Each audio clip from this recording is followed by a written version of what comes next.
Saya Baik. tutup aja. Ya,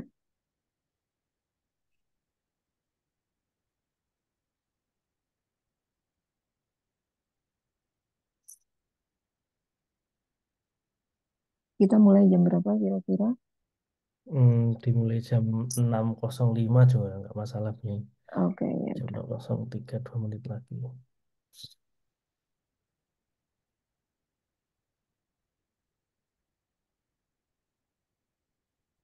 Ini masih pada ujian, teman-teman Wah, S2.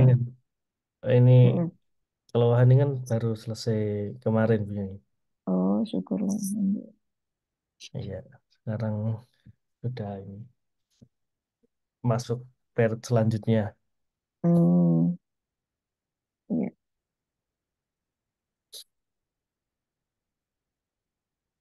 Mas Sahril, mungkin saya perlu balik ke halaman yang sebelumnya Oh, supaya bisa nyambung dengan ya ini kan hak dan gitu. Nyambung sebelum lanjut.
Kita mulai sekarang.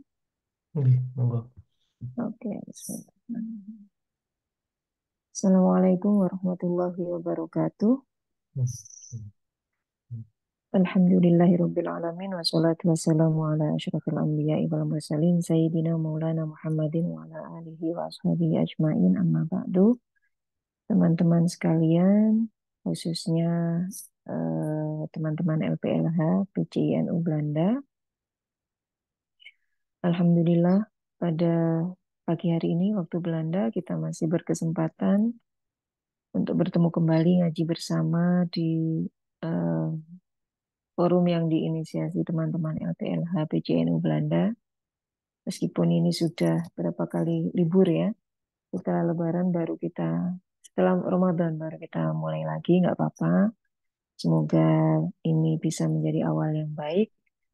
Yang jelas kita niati untuk tolabul ilmi, semoga ilmu yang kita dapatkan nanti bermanfaat untuk kita semuanya, tidak hanya sebagai pengayaan perspektif teoritis, tapi juga kita mampu mengaplikasikannya dalam kehidupan kita sehari-hari. Amin ya Rabbal Alamin.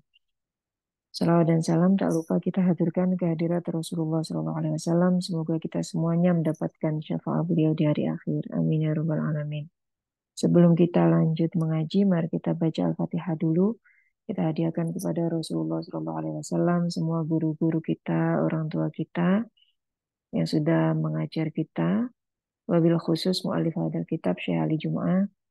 Semoga ilmu yang kita dapatkan bermanfaat fid dini wa dunya wal akhirah. Ala hadhihi niyya wa ala kulli niyatin shalihah. Al-Fatihah. A'udzu billahi minasyaitonir rajim. Bismillahirrahmanirrahim. Alhamdulillahi rabbil alamin. Iyyaka na'budu wa iyyaka nasta'in. Ihdinas siratal mustaqim. Siratal ladzina an'amta 'alaihim ghairil maghdubi 'alaihim waladdallin. Rabbil firli wa li walidayya. Ya, terakhir kita sampai di halaman 14 ya. Jadi untuk mengulas kembali yang sudah kita bahas sebelumnya, bahwa di Mukodimah ini, kita masih di Mukodimah ini ya, di halaman 14 tapi masih Mukodimah. Jadi beliau menjelaskan beberapa hal penting yang akan dibahas nanti secara panjang lebar di bagian lain dari buku ini. Nah, salah satu bagian penting itu adalah tentang konsep hak dan kewajiban. Saya kira ini bisa menjadi apa namanya pemahaman umum kita bersama bahwa hak dan kewajiban itu adalah dua sisi mata uang yang tidak bisa dipisahkan. Nah, termasuk dalam eh, prinsip Islamnya, hak dan kewajiban itu begitu di eh, apa namanya ya, ditempatkan sangat tinggi sehingga ketika Islam bicara tentang satu hak, pasti di sisi lain juga Islam bicara tentang kewajiban. Ketika kita punya hak untuk eh, menikmati hidup yang layak, maka di sisi lain kita juga punya kewajiban bagaimana menuju kehidupan yang layak tersebut. Nah, ini Seali Jum'ah memberikan beberapa contoh yang akan kita baca di halaman 14. Ya, di halaman 14, Mas Syahril. Ya, Bismillahirrahmanirrahim. Fahinama aujaba asy-syar'u 'alal muslimi hifdzul a'radi manahahu haqqan 'alal mujtama'i kullihi an yahfadhu 'alaihi irdahu wa syarafahu wa karamatahu min ayyi i'tida'in yusibuhu. Fahinama ketika aujaba mewajibkan asyar'u siapa atau syariat Islam alal muslimi atas muslim mewajibkan apa? Hifdzul a'radi menjaga harga diri kita. Jadi ketika syariat Islam itu mewajibkan seorang muslim untuk menjaga kehormatan, di sisi lain manahahu haqqan alal mujtama'i kullihi menjaga kewajiban tadi yang dalam perspektif personal itu wajib, tapi ini juga menjadi hak yang hakon alal mujtama. Satu sisi menjadi hak yang wajib dipenuhi, ya, yang wajib dipenuhi oleh mujtama kulihi, oleh masyarakat secara umum, an yahfadhu alaihi untuk menjaga alaihi atas hak, ayrodohu menjaga apa? Apa namanya nama baiknya ya, wasyarofahu dan kehormatannya, kemuliaannya, wa karomatahu karomah dan syaraf ini kita bisa kita artikan sama ya kehormatan, kemuliaannya. Min ayyi i'tidain menjaga dari apa? Min ayyi i'tidain dari segala i'tida apa penghinaan atau abuse ya. Yusi buhu yang menimpanya. Wa yabdzulul mujtama'u wus'ahu dan ia bezulu ini menjadi hakon alal mujtama. Jadi kewajiban hak tapi hak seseorang tapi menjadi wajib bagi mujtama, bagi masyarakat secara umum untuk ia bezulu wus'ahu mengerahkan segala kemampuannya mujtama hu ini kembali pada mujtama fi himayati untuk menjaga air tadi, menjaga harga diri, kehormatan wal muhafadzati alaihi dan melindunginya alaihi alal haq min ayyi imtihanin dari segala bentuk penghinaan mahma kallafahumul amr sebisa mungkin. Kalau mahma kallafal amr itu sebisa mungkin ya. Fahimayatu irdil afrod maka dalam konteks menjaga harga diri seseorang, hakun lahum ini adalah hak bagi mereka, wajibun alal mujtama, yang wajib alal mujtama. Jadi dari sisi personal, kita ini punya hak untuk menjaga harga diri kita, tapi dari sisi mujtama yang tempat kita berada, tempat kita tinggal, itu wajib bagi mereka untuk membantu kita secara sebagai person itu mencapai hak kita. Wa mithlu dzalika amwalul fardi fahiya muda'atun fi dhamanil jama'ati wa himayati. Contohnya adalah tentang amwalul fardi, harta ya, harta seseorang. Harta itu kan hak bagi kita.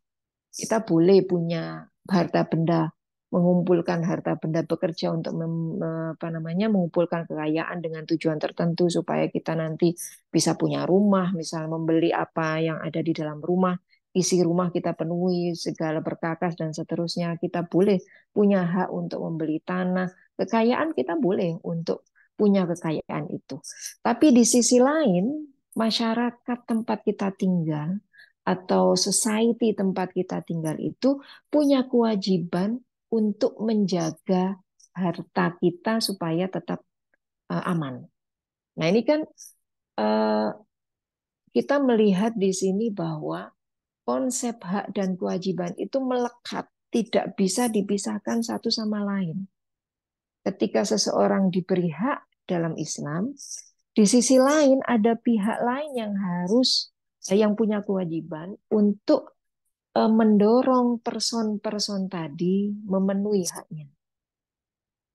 Nah, wa syar'ul islamiyu, syariah Islam, lam yaj'al lil insani haqqan, lam yaj'al tidak menjadi, tidak membuat atau menjadikan lil insani bagi seseorang haqqan satu hak, tidak memberikan hak begitu ya. Jadi syariah Islam itu tidak memberikan satu hak pada manusia fi ihdari bunyanihi. Hak untuk apa? Fi untuk menghancurkan bangunan dari hak itu sendiri. Artinya apa? Ketika Islam memberikan hak pada seseorang, tidak kemudian eh, pemberian hak itu dibiarkan begitu saja, tapi dibangun konsep yang mendorong dan mendukung agar hak itu terpenuhi. Bal aujaba, tapi jadi syariah Islam itu tidak hanya sekedar bicara tentang hak, kemudian melepaskan begitu saja. Bal, tetapi aujaba mewajibkan syariat Islam tadi, failnya ini syariat Islam ya. Aujaba mewajibkan siapa asyar'u al-islami alaihi ala al-insan ihtiramahu, mewajibkan apa? Ihtiramahu, penghormatan atas hak, wa ri'ayata hukukihi, dan menjaga hak-hak tersebut insan tadi. Wa aujaba alaihi, sekaligus, jadi sudah bicara tentang hak, sekaligus apa? Aujaba alaihi, Islam itu juga mewajibkan ala al-insan ihtirama karomatihi, mewajibkan untuk menghormati, ihtiram menghormati karomah. Karomah itu kemuliaan ya. Wasiyana karomah, kemuliaan atas hak tadi, hinya kembali kepada hak. Wasiyana tiha, dan menjaga karomah, hanya kembali pada karomah. Minat danas, dari kerusakan, keburukan. Jadi kembali lagi tadi yang sudah saya sampaikan bahwa ketika Islam bicara tentang hak, pemenuhan hak, di sisi lain Islam juga bicara tentang kewajiban untuk um, apa namanya, eh, kewajiban baik person ataupun society untuk mengawal agar hak itu bisa terpenuhi dengan baik. Ya. Wa aujaba alaihi al-amala, dan juga Islam itu asyar'u al-islami aujaba, aujab wa aujaba, dan mewajibkan asyar'ul islami alaihi alal insan al-amala, berusaha li alla yatarra ilal luju'i ilal khalqi bimadzallatin au mahanatin. Eh, Islam itu mewajibkan kepada seseorang, tadi bicara tentang hak dan kewajiban. Di sisi lain, Islam itu juga bicara tentang mewajibkan, ya, Islam juga mewajibkan kepada manusia untuk berusaha, bekerja, li'alla yatorro, supaya tidak sampai, supaya seseorang itu tidak berada dalam kondisi yang sempit, ya, darurat, sehingga dia lujuk ilal kholqi, sehingga dia bergantung kepada makhluk yang lain, bimadal latin au mahanatin, dengan posisi yang tidak baik, dengan hina, dengan madallah itu hina, mahana juga kehinaan. Jadi artinya begini, Islam itu ketika bicara tentang hak otomatis bicara juga tentang kewajiban. Tapi juga hak dan kewajiban ini dilengkapi dengan konsep kewajiban untuk berusaha, ikhtiar, beramal itu maksudnya berikhtiar untuk mencapai hak dan kewajiban tadi. Karena kalau kita bicara tentang hak, kita bicara tentang hak, misalnya hak pemenuhan pendidikan, hak pemenuhan kesehatan misalnya.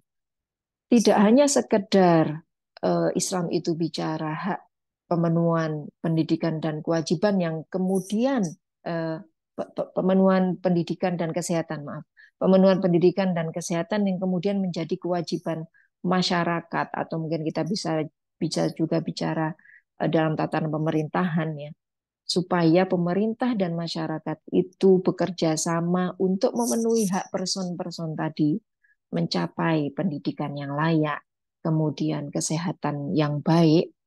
Di sisi lain, kita sebagai person dan juga mujtama ya, dan society itu punya kewajiban untuk mencapainya, tidak hanya sekedar bicara, tapi kita dituntut untuk mencapai apa namanya hak dan kewajiban tadi. Gitu.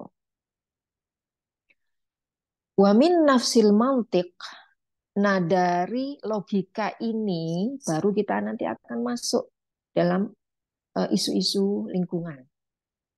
Wa min nafsil mantiqi, dari logika yang sama, ta'amalat asyariatul islamiyatu, syariah Islam itu bicara ma'al alaqati, tentang alaqah, hubungan bainal insani wal biati, antara manusia dengan alam.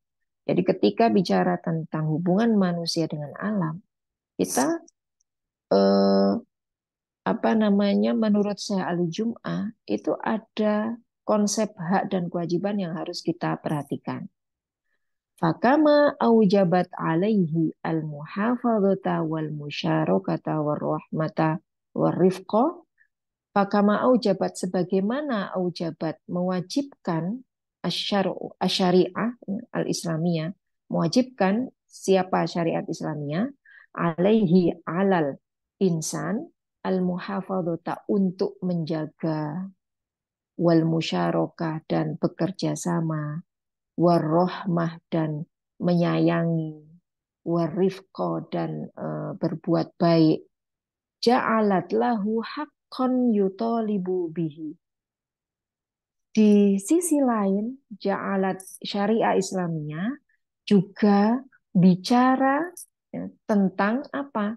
Hakon, hak yutolabu bihi, yang dituntut ya. Seseorang yang berarti hakon yutolabu bihi itu maksudnya jadi hak itu, kata hak itu punya dua sisi ya. Bisa hak dalam arti sesuatu yang kita harus bisa kita tuntut, tapi di sisi lain itu bicara tentang kewajiban yang harus kita lakukan. Maka ketika Islam bicara tentang hubungan antara manusia dengan alam, kita ini nanti akan bicara tentang kewajiban untuk menjaga, kewajiban untuk berbuat baik terhadap alam, kewajiban untuk bekerja sama dengan makhluk Allah yang lain, dengan manusia yang lain untuk bisa menjaga kelestarian alam. Ya. Kita bicara tentang kewajiban-kewajiban, tapi di sisi lain kita juga bicara tentang hak. Manusia punya hak di situ. Dia sudah melakukan kewajibannya, dia sudah menjaga alam ini. Di sisi lain dia juga berhak untuk menuntut hak. Apa nanti kita akan tahu ya. Jadi kita bicara, kita wajib menjaga sungai misalnya. Di sisi lain kita punya hak untuk bisa menikmati air yang ada di sungai, menikmati ikan yang ada di sungai, menikmati keindahan alam yang Allah berikan melalui sungai dan seterusnya. Jadi ketika kita bicara tentang kewajiban-kewajiban kita terhadap alam, di sisi lain Islam juga bicara tentang hak yang bisa kita tuntut dari pasca kita melakukan kewajiban-kewajiban kita. Apa hak itu? Wahua eh, apa namanya? Rupane ya. Apa hak badalnya di sini? Apa hak yang bisa kita tuntut tadi?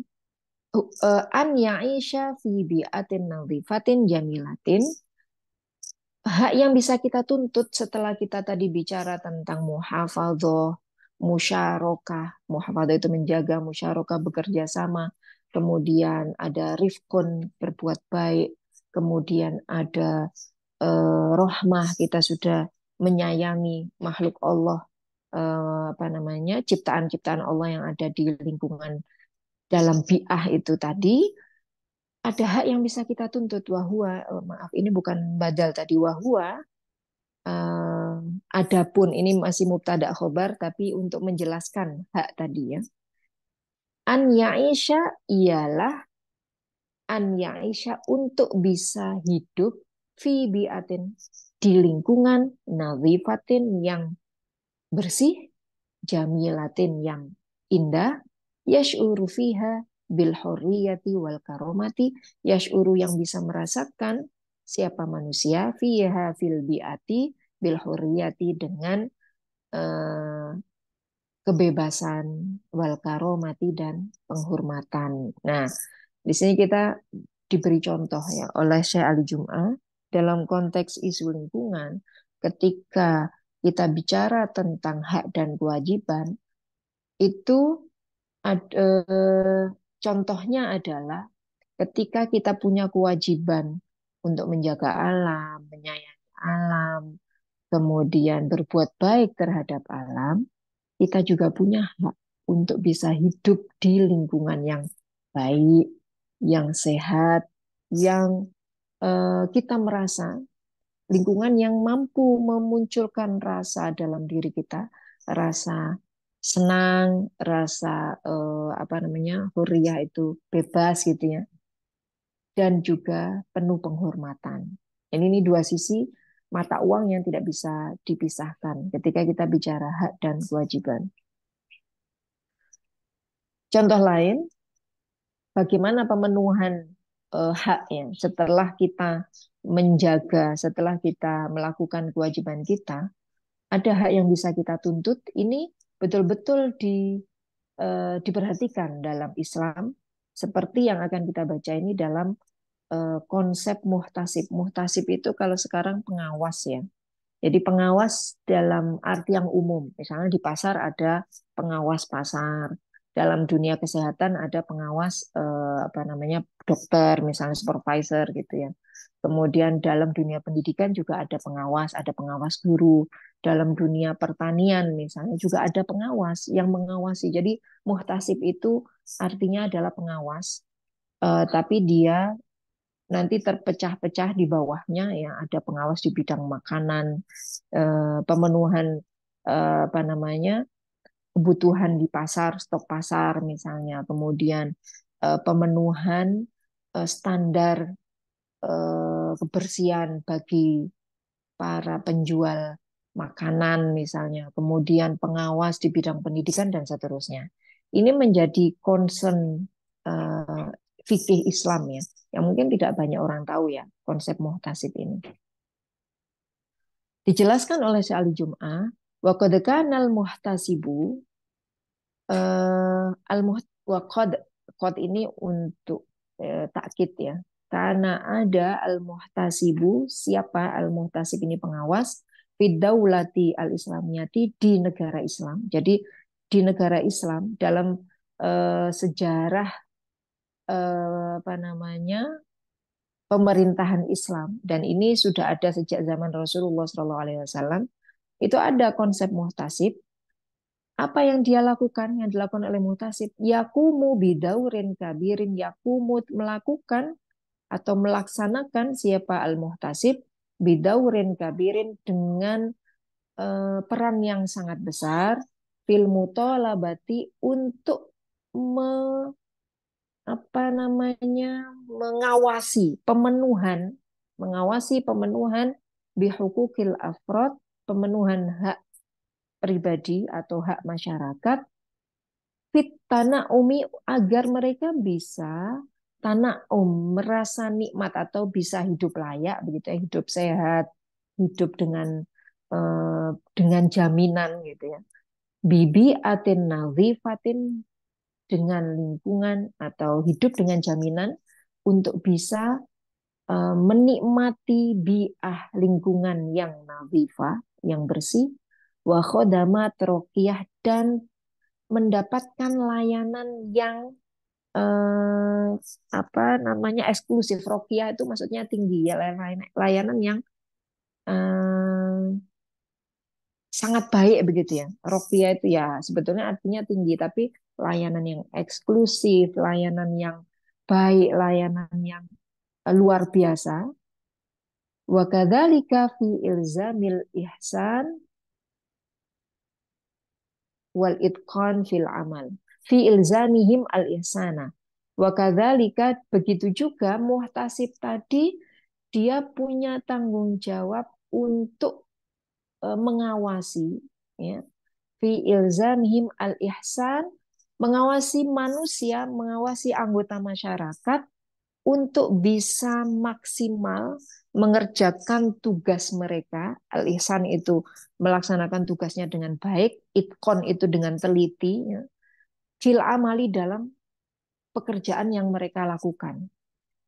Misalnya nanti akan kita lihat wa innahu la amrun yad'u lil imbihari bil mustawa al mutahaddir alladhi wasalat ilaihi al hadar al islamiyah.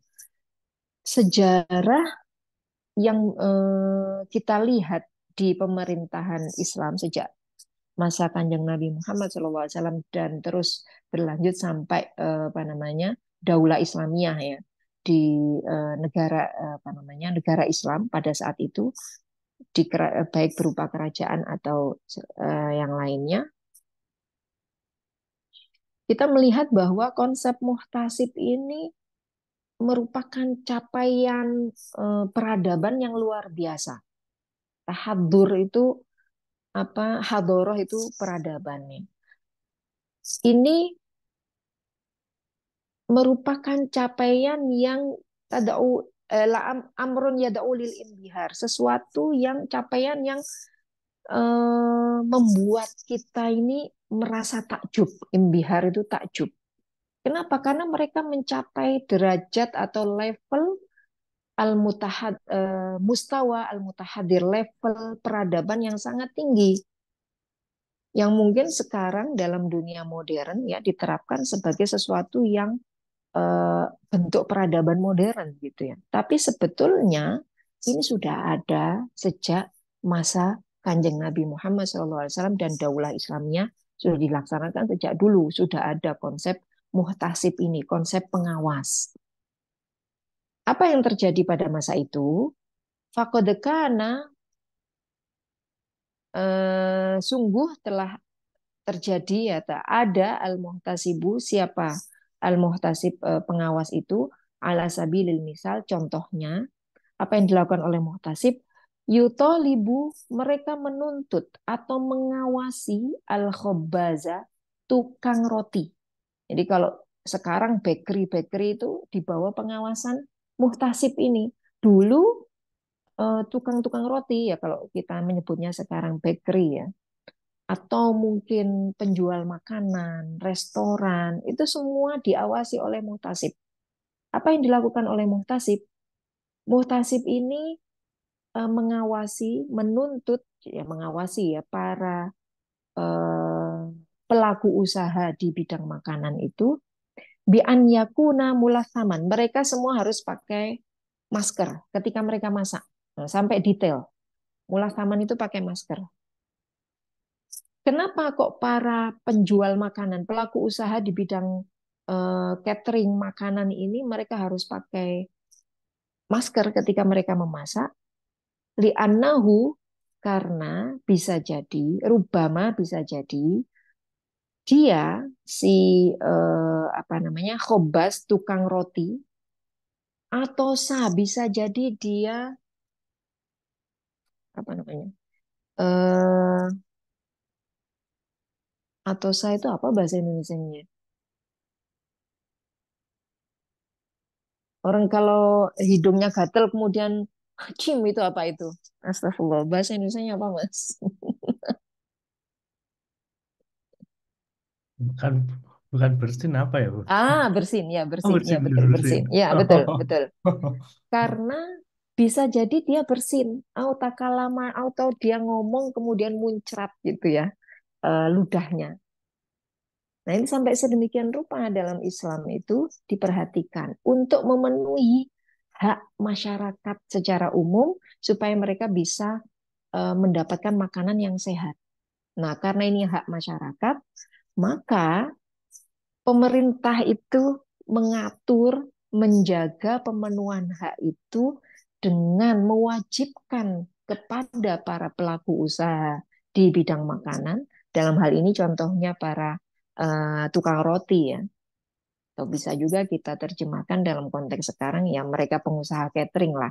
Ketika mereka masak itu kalau dalam prinsip Islam mereka ini harus pakai masker. Kenapa? Bisa jadi ketika mereka masak kemudian bersin, kemudian sambil ngobrol sama temannya sesama yang masak itu, sama koki itu, atau mungkin dia ngobrol sama suaminya, anaknya, istrinya, atau apapun. Karena kalau dia ngobrol, kemudian dia bersin, sangat besar kemungkinan ada ludah yang muncrat gitu ya ke makanan atau adonan roti yang sedang dia buat atau adonan ayam goreng atau apapun itu yang sedang dia masak.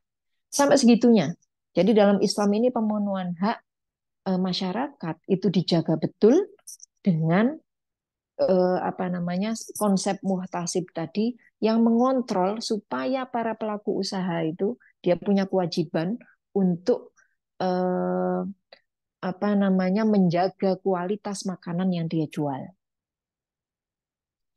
Fakotoro syai'un kalau dia ketika ngobrol atau bersin fakotoro kemudian netes ada yang netes syai'un sesuatu min busokihi dari ludahnya au mukhotihi atau dari riaknya fi al-ajin dalam adonan yang sedang dia buat.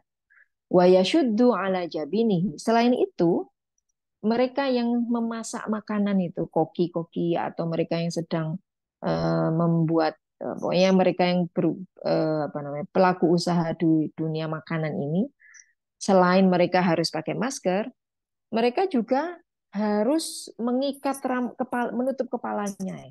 Ya syuddu ala jambinihi isobatan baido. Mereka harus mengikat kepalanya ya dengan topi topi koki yang kita kenal saat ini. Itu sebetulnya bukan inovasi masyarakat modern, bukan inovasi barat ya.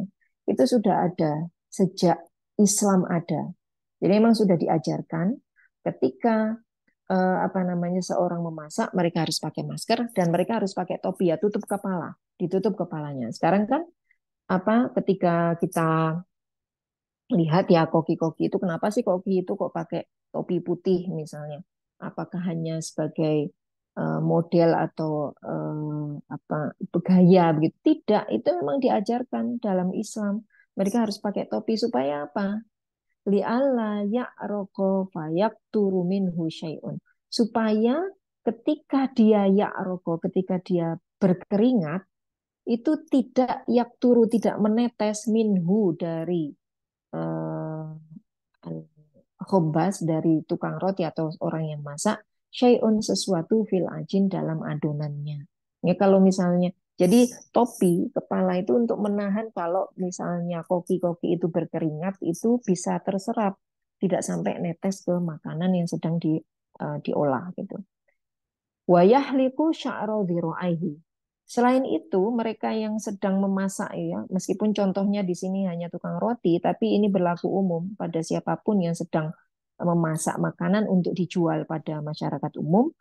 Yang pertama mereka harus pakai masker, yang kedua menutup kepala, yang ketiga yahliku sya'ra dhiro'aihi. Mereka harus mencukur bulu lengannya.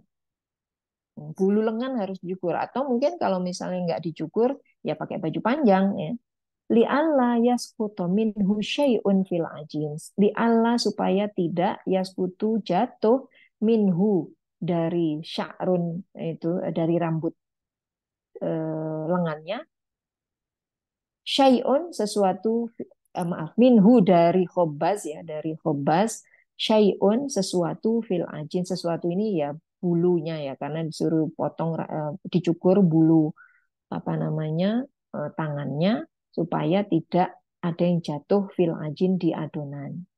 Wa idza ajana fin nahar, dan kalau dia membuat makanan tuh ngadonnya, buat makanannya fin nahar di siang hari, falyakun indahu, maka hendaklah ada indahu eh, yang mendampingi ya, insanun seseorang fiyadihi mazabbatun, seseorang yang megang mazabah itu alat apa pemukul nyamuk atau lalat itu, atau kalau orang Jawa penebah gitu ya. Kita di sini kalau summer itu kan banyak lalat, banyak nyamuk, biasanya kita punya alat itu yang panjang apa namanya stick gitu, kemudian ada kotak di ujungnya yang kita pakai untuk memukul nyamuk atau lalat. Nah ini harus ada ya trudu anhu azubab, untuk mengusir lalat. Jadi kalau sampai sebegitunya diperhatikan dalam Islam, tugasnya muhtasib itu, para pengawas itu ngontrol betul bahwa mereka yang menjual makanan itu ketika proses memasaknya bagaimana. Jangan sampai ada keringat yang menetes, jangan sampai ada ludah yang muncrat atau netes ke adonan makanan. Kemudian jangan sampai ada bulu atau rambut yang masuk ke makanan. Jangan sampai ada lalat, semut atau apapun yang masuk ke makanan. Ini adalah bentuk kontrol supaya hak masyarakat itu terpenuhi. Yang ini menjadi kewajiban para penyedia makanan. Jadi satu sisi menjadi hak, di sisi lain menjadi kewajiban. Ya. Wakana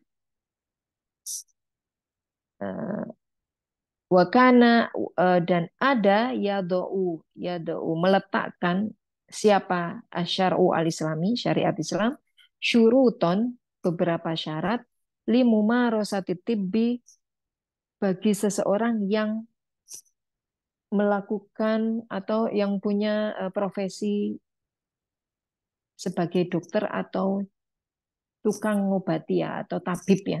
Karena tibun itu kan kalau dalam bahasa Arab, tobib itu dokter. Tapi ini tidak selalu bermakna dokter. Tapi siapapun yang, kalau di Indonesia misalnya kita mengenal tabib atau dukun atau apapun lah. Kalau dukun dalam arti mereka yang tukang pijat nggak apa-apa. Tapi kalau dukun dalam arti yang mereka eh, apa dipercaya punya kekuatan magis misalnya, itu tidak boleh ya, tidak boleh kita datangi. Boleh. Jadi ada hadis yang melarang kita untuk datang ke dukun dalam arti mereka yang dipercaya punya kekuatan magis kemudian membantu seseorang untuk sembuh misalnya, itu nggak boleh. Tapi kalau di Jawa dukun pijat, orang yang bisa punya punya keterampilan memijat itu ya disebutnya dukun pijat, atau dukun bayi misalnya punya anak kecil. Biasanya saya nggak tahu di tradisi di tempat lain. Kalau di tempat saya di Jawa Timur itu, kalau di tempat saya di Semarang tidak, saya tidak tahu ya, karena memang sekarang masyarakat juga masyarakat modern di perkotaan itu tidak, saya tidak mendapatkan, tidak menemui pengalaman dukun bayi ketika punya anak-anak, punya anak bayi. Tapi ketika di Jawa Timur, di kampung ibu saya, kampung saya kecil dulu, ketika saya melahirkan anak pertama misalnya, atau kakak-kakak saya, tetangga saya, sampai sekarang ini masih ada, mereka melahirkan tuh biasanya dibantu dukun bayi untuk apa namanya sebagai support system ya, untuk mandikan anaknya. Jadi kalau ada orang melahirkan, kemudian dia belum mampu memandikan bayinya sendiri, biasanya udah pesen ke ke dukun bayi. Ini ibu A melahirkan misalnya. Nanti dukun bayi ini akan datang setiap pagi, sore memandikan, yang membantu memandikan. Kemudian juga kadang juga sambil dipijit, ibunya juga dipijit sampai bisa jadi sampai apanya pusarnya lepas ya, atau mungkin sampai 10 hari, atau sesuai kesepakatan antara kedua belah pihak. Itu disebutnya dukun bayi kalau di tempat saya. Nah, mereka ini juga termasuk dalam kategori tibun ini. Ya, karena dianggap punya keterampilan ya yang membantu untuk apa namanya menjaga kesehatan dengan pijat, tidak hanya dengan pemberian obat-obatan seperti yang dilakukan oleh dokter. Jadi tips ini maknanya luas ya. Tadi Syekh Ali Jum'ah memberikan contoh pemenuhan hak dan kewajiban dalam dunia kuliner ya. Sekarang beliau memberikan contoh dalam dunia kesehatan. Mereka yang berprofesi sebagai dokter atau tabib itu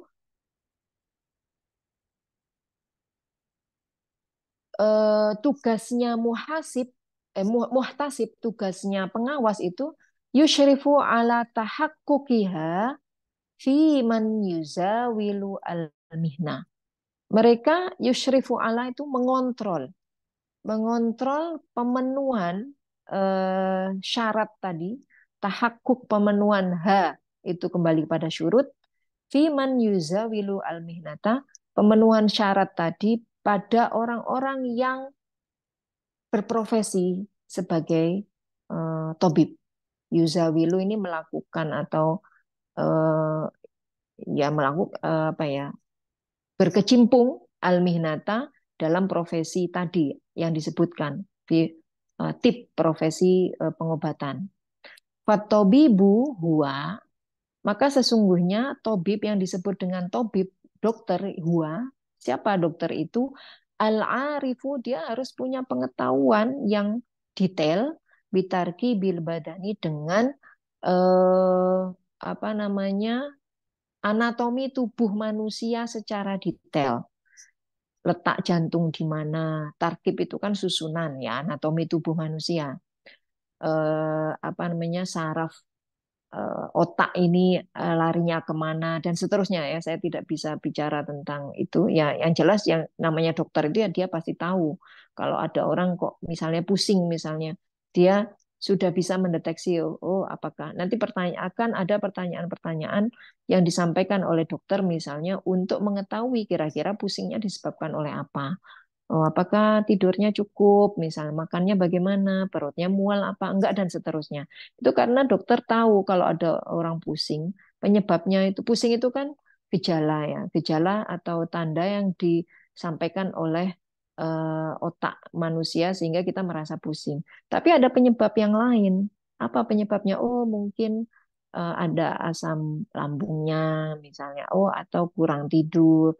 Oh, atau mungkin seseorang juga bisa merasakan pusing ketika dia stressful misalnya. Nah, ini akan dokter yang tahu ilmunya. Nah, yang disebut dengan dokter itu ya dia harus tahu dengan anatomi tubuh manusia secara detail. Wa mizajil a'dha dan susunan anggota tubuh wal amrod al haditha fiha dan penyakit yang terjadi pada fiha fil a'dha dalam anggota tubuh wa asbabiha dan penyebabnya wa a'radiha dan simptomnya tanda-tandanya alamatiha ini sama ya arad dan alamat itu tanda-tandanya wal adwiyah dan juga tahu tidak hanya sekedar tahu oh ini penyebabnya adalah asam lambung naik ya tidak hanya sekedar tahu itu tapi juga tahu udwiyah al adwiyah an nafi'ah fiha obat-obatan yang pas fiha fil amrod wal i'tiyad amma lam yujad minha dan juga mencari alternatif i'tiyad itu mencari alternatif amma dari sesuatu lam yujad yang tidak didapatkan minha dari obat-obatan. Jadi misalnya, oh obatnya harusnya kita sebut misalnya paracetamol. Ternyata, oh dia alergi paracetamol. Oke, berarti kita ganti apa? Nah, itu oh, dokter harus tahu. Wal wajhi fi istikhrojiha dan dia juga tahu sebagai dokter disebut sebagai dokter atau tabib dia juga harus tahu al wajhi fi istikhrojiha cara untuk mengeluarkan penyakit itu dari tubuh seseorang misalnya kok pusing terus oh ini kayaknya ada penyakit di dalam lambungnya ada sesuatu yang tumbuh misalnya entah tumor atau apapun dan tahu gimana caranya mengambil eh, apa namanya tumor itu dari tubuh seseorang. Tidak hanya sekedar oh ini penyebabnya ini, kemudian tidak tahu gimana cara mengeluarkannya, itu namanya bukan tabib, ya bukan tabib, bukan dokter. Watoriki mudawatiha dan cara mengobatinya. Liusawiya bainal amrodi wal adwiyati fi kamiyatiha. Sehingga kalau dokter itu ilmunya tahu cara tahu penyakitnya, cara mengobatinya, cara mengeluarkan penyakit yang ada dalam tubuh manusia, tahu simptomnya, dia bisa mengukur dengan detail, yusawi dengan tepat antara obat dan eh, kuantitasnya atau dosisnya. Kalau begini berarti dosisnya bagaimana? Oh, anak ini umur sekian, apa namanya, berat badannya sekian. Ini tahu dosisnya seberapa. Wa yukhalifa bainaha wa baina kaifiyatiha dan juga mengetahui bisa membandingkan antara dosis dan juga kaifiyah itu kualitasnya ya. Artinya kira-kira obat.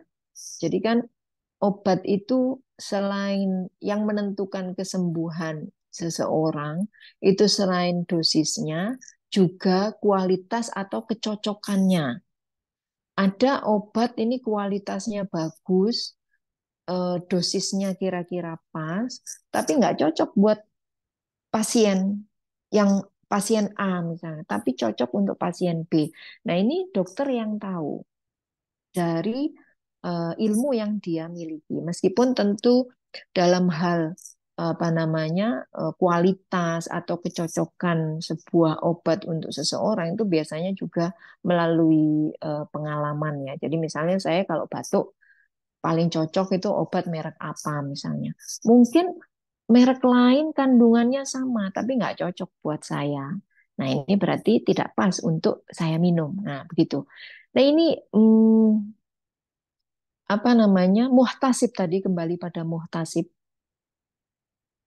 supervisor atau pengawas di dunia kesehatan ini harus betul-betul apa namanya ya mengontrol. Jadi di sini mungkin kita bisa bicara tentang sertifikasi ya.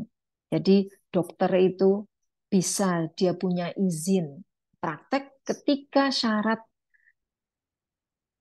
atau prasyarat untuk menjadi dokter itu sudah terpenuhi. Barulah dia punya sertifikasi atau punya izin praktek. Nah, seperti itu. Nah, izin praktek ini dikeluarkan oleh muhtasib gitu. Kalau di Indonesia misalnya ya yang punya apa level yang berada di level muhtasib ini misalnya di Ikatan Dokter Indonesia misalnya mungkin ya atau teman-teman yang berada di dunia kesehatan mungkin bisa menjelaskan nanti lebih detail.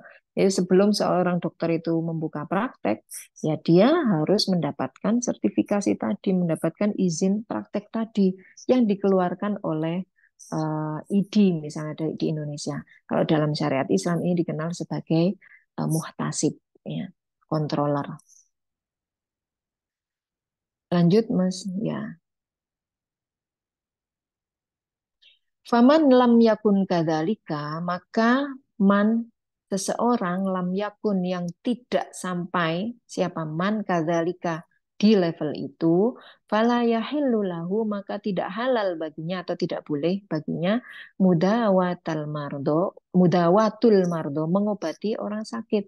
Kalau dia nggak mengerti tadi ilmunya, apa namanya, tidak tahu ilmu anatomi tubuh, tidak tahu bagaimana reaksi tubuh ketika mengalami sesuatu, satu penyakit misalnya, nggak ngerti ilmunya ya, fala ya juzulahu, malah nggak boleh dia melakukan praktek pengobatan, wala ya juzu dan tidak boleh lahu bagi man al iqdama ala ilajin yukhatiru fihi al iqdama untuk apa namanya maju maksudnya untuk melakukan pengobatannya alal ilaj melakukan pengobatan yukhatiru fihi yang berada yukhatir yang dia yukhatir itu yang terjadi yang dia berada dia tahu ada pasien mengalami ini gitu ya berada di hadapannya dia ada seseorang yang mengalami sakit ini kemudian ketika dia nggak tahu ilmunya ya nggak boleh dia mengobati gitu wala yata'aradu ila ma lam yuhkim ilmahu min jami'i ma dzakarnahu wala yata'arrad ila ma lam yuhkim, dan dia tidak mencapai apa,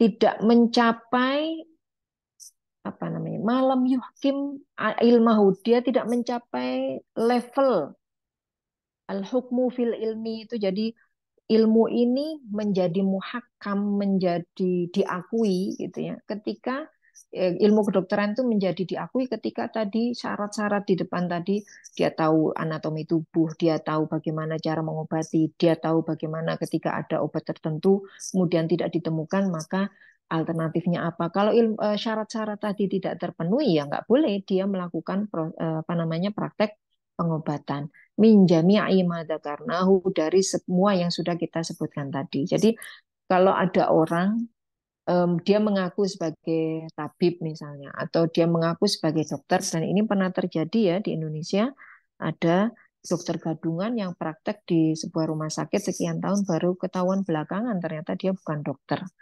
Ini kan menjadi pertanyaan besar, di mana proses kontrol yang dilakukan oleh negara, yang dilakukan oleh lembaga dalam hal ini yang punya wewenang untuk apa namanya, mengawasi dokter-dokter itu, kok bisa sampai kecolongan gitu. Nah, di sini kita bicara tentang kontrol fungsi muhtasib itu, mereka punya kewajiban untuk memfasilitasi dan menjamin bahwa dokter-dokter yang berpraktek untuk apa namanya, pengobatan itu mereka sudah memenuhi syarat-syarat yang sudah disebutkan di atas.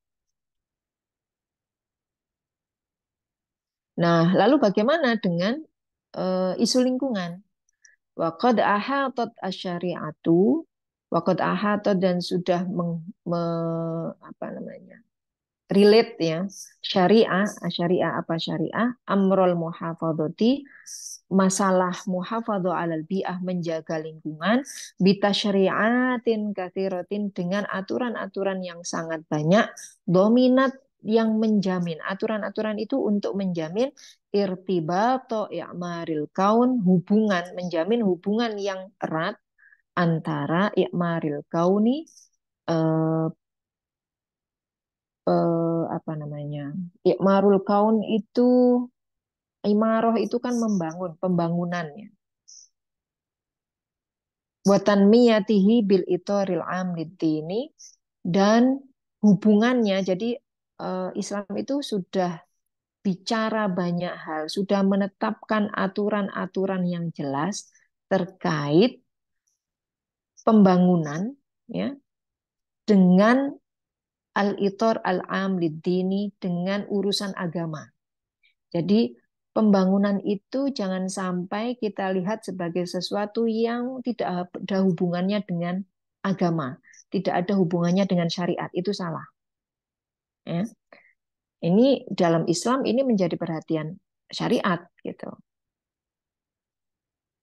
Wa inna muqarrarati syariah al-islamiyah latas tahdifu daiman sholahal fardi wal jamaati fi ghairi usrin waduna harojin. Ini sepertinya ma ini ada kelebihannya. Jadi kalau duna ma haroj itu tidak bisa dibaca. Ma-nya ini kelebihan, ada salah cetak. Sesungguhnya aturan-aturan syariat Islamiyah latas tahdifu daiman, selalu bertujuan untuk sholahal fardi, menjamin sholahal fardi, apa namanya, menjamin keberlangsungan kehidupan seseorang, wal jamaati, dan masyarakat secara umum, fi ghairi usrin, dengan jaminan bahwa mereka tidak perlu repot, tidak perlu banyak kesusahan gitu ya untuk mencapai apa yang menjadi hak mereka, tanpa haraj, tanpa kesusahan. Hak pemenuhan tadi makanan yang sehat itu diatur dalam Islam, sehingga masyarakat atau individu itu bisa mendapatkan makanan sehat itu dengan mudah. Di sisi lain, ada penjamin di sana, muhtasib, yang melakukan fungsi kontrol supaya para pelaku usaha di dunia kuliner ini melakukan kewajiban-kewajibannya sehingga makanan yang dia jual kepada masyarakat itu adalah makanan yang sehat. Jadi ada dua sisi, ada sisi hak dan ada sisi kewajiban. Ya. Walidzalika, oleh karena itu, syara'at al-uqubati al-muqarrarati 'alal afrad wa faradat 'alaihim jihad al-mu'tadin al-mufsidin qasidatan imaratal ardi. Oleh karena itu, karena Islam ini bicara tentang pemenuhan hak pribadi, hak masyarakat, ya, maka untuk apa namanya sebagai salah satu pilar pemenuhan hak itu selain tadi ada sistem kontrol ya, ada tugas muhtasib, ada pilar yang lain. Apa itu? Ukubat. Ada eh, hukuman ya. Jadi ada aturan dan ketika misalnya hobas tukang roti atau mereka pelaku dunia kuliner itu tidak melaksanakan kewajibannya memenuhi untuk memenuhi hak konsumen, ya ini ada hukuman atau ada takzir atau ada aturan yang melekat pada mereka ketika mereka tidak melaksanakan kewajibannya, mereka bisa dilaporkan kepada yang berwajib gitu ya. Wa faradat alaihim jihadal mu'tadin. Nah, ini menjadi kewajiban bagi manusia, bagi kita semua individu-individu itu untuk jihad apa ya, untuk melawan al-mu'tadin, mereka yang melanggar aturan-aturan tersebut, al-mufsidin yang merusak qasidat, tujuannya apa? Imaratal ardi, supaya dunia ini aman, nyaman, tentram gitu ya. Hadifatan al-muhafadzata 'alaiha wa man al-fasad fiha. Tujuannya juga adalah al-muhafadzah, untuk menjaga 'alaiha ala eh, alal ard, menjaga bumi, waman al-fasad, dan mencegah kerusakan fiha di bumi, awil abas, atau apa namanya pelanggaran ya, bihayatil makhlukat 'alaiha, pelanggaran atas hak makhluk Allah yang ada di bumi ini. Jadi untuk menegakkan hak dan kewajiban tadi, Islam itu sudah meletakkan aturan-aturan dan konsekuensinya ketika aturan-aturan tersebut dilanggar. Ada hukuman begitu ya. Wal fasadu fil ardi lahu suwarun muta'addidah. Kerusakan di bumi ini, al fasadu, kerusakan fil ardi di bumi, lahu, ia memiliki kerusakan itu, lahu suwarun muta'addidah, punya banyak model atau punya banyak bentuk. Bahwa yashmalu adzulma wal qatla, termasuk di dalamnya zulmun, kezoliman, al qatla, pembunuhan, wal juhud, juhud itu perampasan ya, bisa takhrib, perusakan. Wajibu alal muslimi al imtina'a, dan wajib bagi seorang muslim al imtina'a, mencegah angkulli ashkadil fasadi waswarihi, mencegah terjadinya apa? Kulli ashkadil asad, segala bentuk kerusakan dan macam-macamnya. Ya, saya kira ini jam berapa, Mas? Jam Jam 7. 7. Ya udah 1 jam ya nggak terasa. Jadi kita udah selesai bahas satu poin tentang hak dan kewajiban. Sampai di sini barangkali ada pertanyaan, monggo mungkin 5 menit.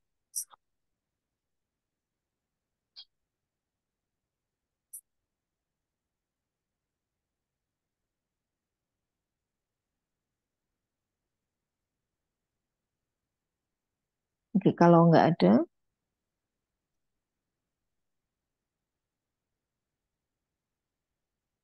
ya, sepertinya udah jelas ya. Nanti insya Allah pekan depan kita akan bicara tentang manhaj wal bina. Manhaj ini konsep, bina itu apa jadi ada konsep manhaj itu dari sisi perspektif, kemudian bina itu adalah bagaimana kita merealisasikan konsep yang kita pahami. Jadi dalam Islam itu ketika kita bicara isu lingkungan, ada konsep yang sudah disusun dalam Islam, yang sudah tertata rapi, tapi bagaimana kita menerjemahkan konsep-konsep tersebut dalam aktivitas real. Itu nanti kita akan ngaji tentang itu di pertemuan yang akan datang insya Allah. Ya.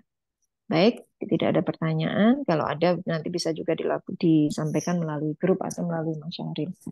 Terima kasih. Wallahu a'lam bishawab. Wallahu muwaffiq ila aqwamit thoriq. Assalamualaikum warahmatullahi wabarakatuh. Saya kembalikan ke Mas Syahril. Waalaikumsalam warahmatullahi wabarakatuh. Matur nuwun Bunyai. Hmm. Nanti grupnya belum saya buat ini Bunyai. Oh, nggak apa-apa. Nggak harus ada grup juga. Ya, insya Misalnya, Allah rencana ada ya. grup Oh insya Allah. ya. Hmm. Ya, Tapi belum baik. buat. Hmm. Ya, nggak Ya, apa-apa. monggo Bunyai matur nuwun. Ye, saya live ya. Terima kasih. Iya. Assalamualaikum. Waalaikumsalam.